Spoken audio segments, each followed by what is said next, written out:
আসসালামু আলাইকুম, নূরজাহানস কুকিং রুমে সবাইকে স্বাগতম। আজকে আমি কোনো রেসিপি নিয়ে আসি নাই।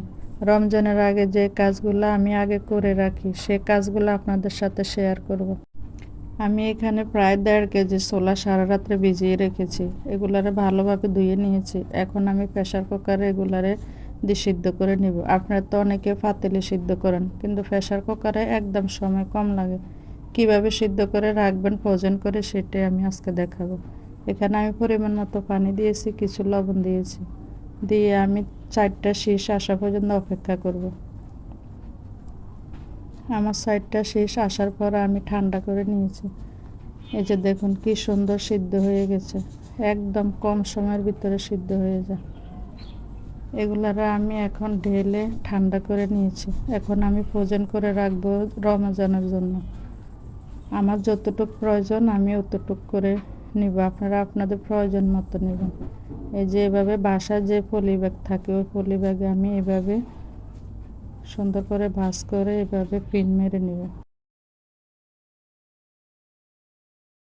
আপনারা এভাবে পলিথিনও রাখতে পারেন, এরকম বক্সও রাখতে পারেন, যার যতটুকু প্রয়োজন ওইভাবে রেখে দিবেন।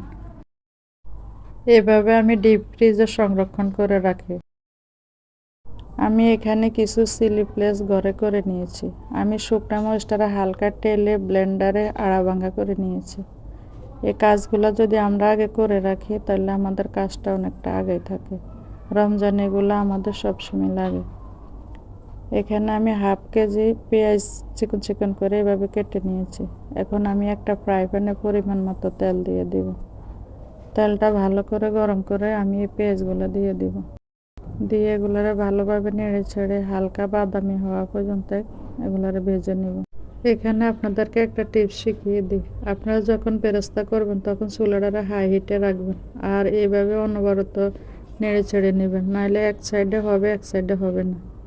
এই যে আমার বেরেস্তাটা লাল লাল হয়ে গেছে, এখন আমি তুলে নেব। বেরেস্তাটা যখন হালকা বাদামি হবে তখন উঠে ফেলবেন, বেশি লাল করলে কালো হয়ে যাবে। এখন আমি বেরেস্তাটা তুলে নেব। এভাবে আপনারা বেরেস্তা করে সারা বছর আপনারা রেখে দিতে পারেন। এই বেরেস্তাটা আমাদের বিরিয়ানি, রোস্ট, চপ সব কিছুতে লাগে। এখন আমি কাঁচের একটা এরকম শুকনা বয়মে এগুলো সংরক্ষণ করে রাখবো। আপনারা চাইলে প্লাস্টিকের বক্সও রাখতে পারেন। আর এইভাবে আপনারা সংরক্ষণ করে নর্মাল ফ্রিজে 6 মাস রাখতে পারবেন। আমি এখন রেডিমেড লেবুর শরবত বানানো দেখাবো। আমি এখানে বড় সাইজের একটা লেবু কেটে নিয়েছি। লেবুটার হাতে যদি চিপান তাহলে লেবুটা তিতা, রসটা তিতা হয়ে যাবে। আমি এইভাবে গ্লাসের সাইডে এভাবে চেপে চেপে নিব। এগুলার আমি সবগুলা রস নিব এইভাবে। রমজানের তো লেবুর দাম এমনিতেই বেশি থাকে, এভাবে ফ্রোজেন করে রাখলে আপনারা সারা বছর খেতে পারেন। আমি এখানে কিছু বিট লবণ দিয়েছি, নর্মাল কিছু লবণ দিয়েছি, দিয়ে ভালো করে মিশিয়ে নিব।